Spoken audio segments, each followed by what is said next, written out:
অনেক স্বাগত, অনেক ভালোবাসা নিয়ে চলে এসেছি আজকে একটা নিউ ব্লগ নিয়ে। তো ফ্রেন্ডস, তোমরা সকলে কেমন আছো অবশ্যই কমেন্টে বলো। আমি তো ভালো আছি, কিন্তু একটাই ব্যাড নিউজ রয়েছে, সেটাই তোমাদের সঙ্গে শেয়ার করব। তো চলো স্কিপ না করে তোমরা পুরো ব্লগটা দেখতে থাকো। আশা করছি আজকের ব্লগটা তোমাদের ভালো লাগবে, আর কি ব্যাড নিউজটা ব্লগের মধ্যেই তোমরা বুঝতে পারবে, জানতে পারবে। তো চলো স্কিপ না করে দেখো। আর আজকে হলো সোমবার, সকাল 10টা থেকে আমি ব্লগটা স্টার্ট করেছি। সবে মাত্র আমি রান্নাঘর থেকে বেরিয়েছি। আর কালকে তোমরা দেখেছিলে আমাদের যেই ধানগুলো কাদা করা হচ্ছিল, সেই ধানগুলো আজকের বাড়িতে নিয়ে এসে মানে সারা হচ্ছে। তো সেই জন্য রান্নাঘর থেকে ব্লগটা ভেবেছিলাম শুরু করব, তো সেটা আমি পারলাম না, সেই জন্য ঘরে চলে এসেছি। ঘরে থেকে ব্লগটা শুরু করেছি। তো আজকে ধানটা সারা হচ্ছে আমাদের। ধানগুলো এই ধানগুলো রাখবে না, যেহেতু আগের অনেক ধান মানে সেদ্ধ রয়েছে, এই ধানগুলো সবই বিক্রি করে দেবে, তো সেই জন্য সারা হচ্ছে। তো চলো তোমরা দেখতে থাকো। আর আজকের ব্লগটা আশা করছি অনেক কিছুই তোমাদের সাথে শেয়ার করবো। তো জানি না, বলছি সব কিছু শেয়ার করবো, কিন্তু কতটুকু কী শেয়ার করতে পারবো আমি ঠিক জানি না। তো চলো তোমরা স্কিপ না করে দেখো, আশা করছি ভালো লাগবে। চলো দেখতে থাকো। ফ্রেন্ডস, চলো আমি তোমাদেরকে আমাদের ধান সারাটা দেখিয়ে দিই। তো দেখো, এইখানে আমাদের ধান সারা হচ্ছে। শুধু সারা নয়, একবারে সেরে বাবা বিক্রি করেও দিচ্ছে, কারণ আমাদের আগের ধানগুলো যেগুলো করেছিল সেগুলো অনেকটা ভাঙিয়ে সবগুলো নিয়েছিল, অনেকটা এখনও ধান রয়েছে সেইগুলো, সেই জন্য এগুলো রাখবে না, সবই বিক্রি করে দেবে। তো দেখো এদিকে ধান সারছে। আর চলো আমি কি কি রান্না করেছি, রান্না হয়ে গেছে, তোমাদেরকে শেয়ার করি।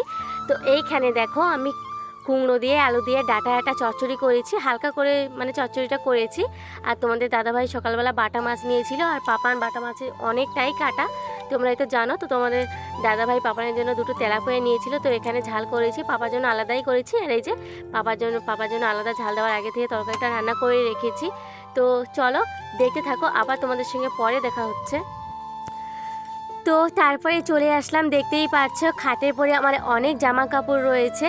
তো এখনও অনেক জামা কাপড়গুলো আমি বের করব কাচার জন্য, কাচাকাচি করছি। আসলে এগুলো কেন, তো ব্লগটা তোমরা পুরোটাই দেখতে থাকো। ব্লগের ভিতরে অবশ্যই আমি বলে দেব। তো একটুখানি তোমাদেরকে বলে দিই, মানে যেই ব্যাড নিউজটা তোমাদেরকে আমি বলতে চাইছিলাম, তো কাজ করতে করতে সেগুলোও তোমাদের সঙ্গে এখন শেয়ার করব। তো তার আগে চলো আমি এখন একটু স্নানটা সেরে নেবো কেচে কুচে। ফ্রেন্ডস, খাওয়া দাওয়ার পরে স্নানের পরে রেডি হয়ে নিয়েছি, দেখতেই পারছো। তো এখন চলে যাবো একটু ব্যাংকে, টুকিটাকি কাজ রয়েছে, ঠামিকে নিয়েই যাব। তো চলো তোমরা দেখতে থাকো, এখন ব্যাংকে যাওয়া যাক। চলো তোমরা দেখতে থাকো। দেখতেই পাচ্ছ ঠামিকে নিয়ে বেরিয়ে গেছি। Few moments later. Hello friends, তো চলে এসেছি একদম বিকেল 4টের সময় তোমাদের সঙ্গে আবারও কথা বলার জন্য, তোমাদের মাথাটা খারাপ করার জন্য। তো বাজার থেকে আসার পরে অনেকটা দুপুর হয়েছিল, তো তোমাদের সঙ্গে কথা বলতে পারিনি, মানে রোদু থেকে এসেই শুয়ে পড়েছিলাম। তো একদম চলে এসেছি বিকেলবেলা। তো যেটাই তোমাদের সঙ্গে শেয়ার করার কথা ছিল সেটা চলো তোমাদের সঙ্গে বলি। আসলে আমার মায়ের কয়েকদিন ধরে শরীরটা খুবই খারাপ, সেটা তোমাদের সঙ্গে শেয়ার করা হয়নি।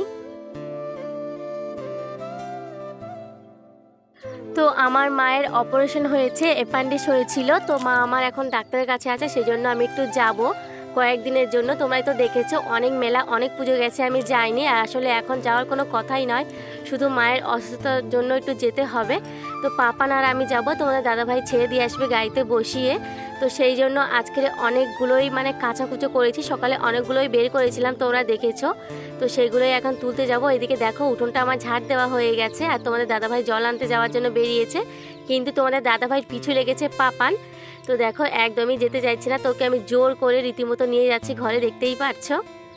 চিকুকে ঘরে রেখে চলে আসলাম দেখো ছানার পরে জামা কাপড় নেওয়ার জন্য, কিন্তু এ কি অবস্থা একটু দেখো, মানে একটা জামা কাপড় আমার দড়িতে নেই, সব নিচে পড়ে গেছে ছাদের উপরে। তো ছাদের বাইরে কিছু পড়েছে কিনা চারিদিকে আমি একটু ঘুরে ঘুরে দেখে নিচ্ছি, আর তোমাদেরকেও সেটা দেখাচ্ছি। আমার মোবাইলটা যেহেতু হাতেই ছিল, তো ক্যামেরায় সেটাও হয়ে যাচ্ছে। তো কাঁচা জিনিস কিভাবে পড়ে রয়েছে তোমরা দেখতেই পাচ্ছো। যাই হোক চলো, কিছু করার নেই, সবগুলো তুলে নিই। চলো তোমরা দেখো।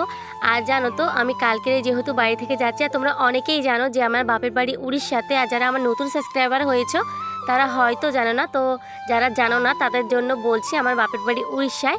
তো কালকে আমি উড়িষ্যায় যাচ্ছি আমার মাকে দেখার জন্য। তো এখন টুকটাক কাজ হয়ে গেলে আবার যাব একটু বাজারে, কারণ কিছু কেনাকাটি করার রয়েছে। কেনাকাটি বলতে দুটো নাইটি নেব, আর কিছু টুকিটাকি দেখি কি নেওয়া যায়। তো যাব তোমাদের দাদাভাইয়ের সঙ্গে বাজারে, তোমাদের দাদাভাই বাড়িতে আসলে।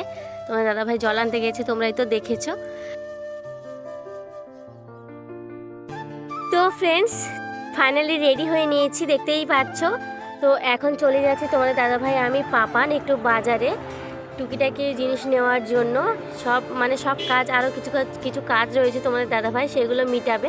তো সেগুলো হয়ে গেলে আমরা চলে আসবো বাড়িতে। তো চলো যাওয়া যাক। এই যে দেখো আমরা প্রায় অনেকটা দূরেই চলে এসেছি। তো আমাদের একটা কাজ ছিল, মানে শাখায়, ব্যাংকের শাখায়, যেহেতু সকালে এসেছিলাম কিছুটা কাজ বাকি ছিল, তো এখানে মিটাতে এসেছে তোমাদের দাদাভাই। তো এই কাজটাই আমাদের মিটে গেছে। তো আমরা চলে এসেছি এখন কিছু খাওয়া নেওয়ার জন্য, বাড়িতে নিয়ে যাওয়ার জন্য। Good morning friends. তো এই ব্লগটা হচ্ছে তার পরের দিন। আসলে বাজার থেকে আসার পরে এত পরিমাণে ঝড় বৃষ্টি হয়েছে, ব্লগটা কন্টিনিউ করতে পারিনি। তো আজকেরই আমি বাপের বাড়িতে যাচ্ছি। তো এটা হলো তারই ব্লগ, মানে সেই দিনেরই ব্লগ, সকালবেলাতে দিয়ে দিচ্ছি। তো তোমরা দেখতেই পাচ্ছ তোমাদের দাদাভাই পাপানের প্যাকিং করছে। তো চলো, তোমাদের যদি ভালো লাগে অবশ্যই একটা লাইক কমেন্ট শেয়ার করে দেবো, নতুন হলে সাবস্ক্রাইব করে। চলো বাই। खत्म बाय बाय टाटा।